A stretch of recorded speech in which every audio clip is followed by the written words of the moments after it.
Today, inshallah, I'll share something with you about how Allah gives us universal lessons in the course of just telling a story.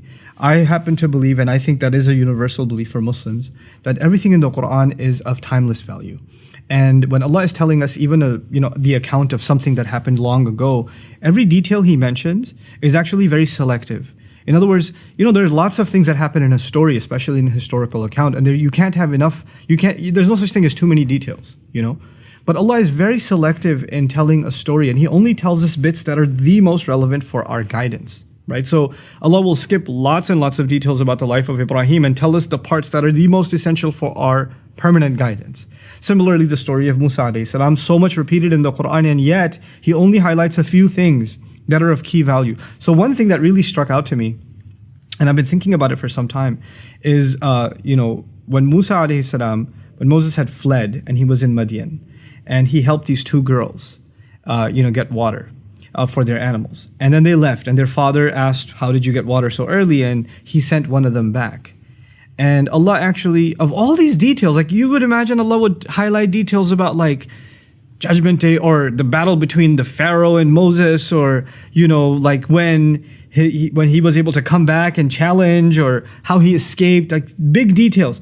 But in the middle of all of that, in the final revelation of Allah, Allah takes the time out to mention this little, what seems like a minor detail. وَجَاءَتْ إِحْدَاهُمَا تَمْشِي عَلَى اسْتِحْيَاءٍ. One of them came all the way, walking. Now there's two ways to translate this. She came walking shyly, like in a shy way. And she came walking over to him despite being shy. There's two ways of ala istihya, ala raghmi min istihyaiha. There's two ways of looking at it, okay? And I was fascinated that Allah would actually go out of His way in His final revelation to humanity until the Day of Judgment to highlight the way a woman walked. Like, what benefit could that have? Why is that important? And I realized that Allah Azza wa Jal, He highlights things in His book that are so pertinent to human guidance. The way a female walks is a powerful thing. It has an impact in society. As a matter of fact, the female has a presence that has been talked about across cultures. Across cultures, just her presence has a power, has an awe. It inspires something. At the very least, it catches the attention of the male, but there's more to it than that. There's actually a psychological, even a spiritual effect when there's the presence of a woman and when she's walking by. This is something societies were so aware of that in many cultures, the elite women of a society were actually kept hidden away. They were kept, like in Korean society, old Korean society, for example, they wouldn't go out until the nighttime, the elite women. That has nothing to do with Islam. It's just they were aware of the power of the presence of women. And so Allah Azza wa Jal describes, and He's highlighting to women and to men, the effect that the role of a woman in public can have. And yet at the same time, Islam is not saying keep women indoors because they have too much of an effect. They have too much of an impact.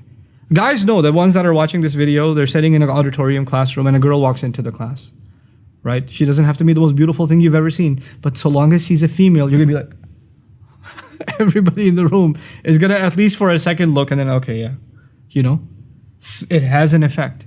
A guy walks in, that's what happens.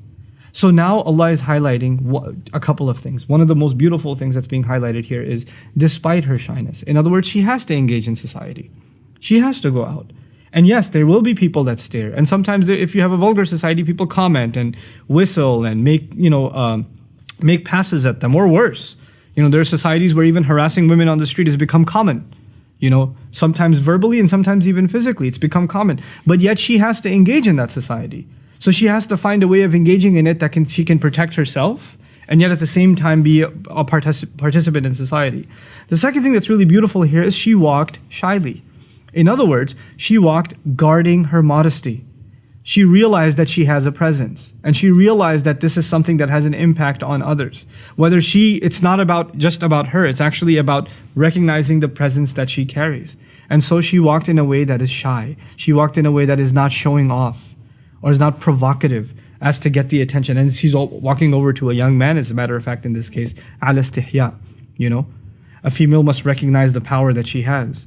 And so even the way in which a woman walks is highlighted in such a subtle, beautiful way, And it's not like this girl was shy. It's not. She walked over by herself to the strange man and said, "Inna abi yad'uka." لِيَجْزِيَكَ أَجْرَ مَا سَقَيْتَ لَنَا. My dad's calling you, okay? He wants to pay you for the services you provided. And if she was all that shy and scared, she would have called her sister, and at least two of them would have come. But she came by herself. And her dad was confident enough in her to send her by herself. So there's this amazing balance between confidence and engagement, even when you're on your own, and at the same time holding on to your modesty. All of it captured in just the way that she walked. It's incredible. Barakallahu li wa lakum. Assalamu alaikum wa rahmatullahi wa barakatuh. Assalamu alaikum wa rahmatullah. If you enjoyed this video, please do share it with friends and family. And don't forget to hit the subscribe button. Thanks.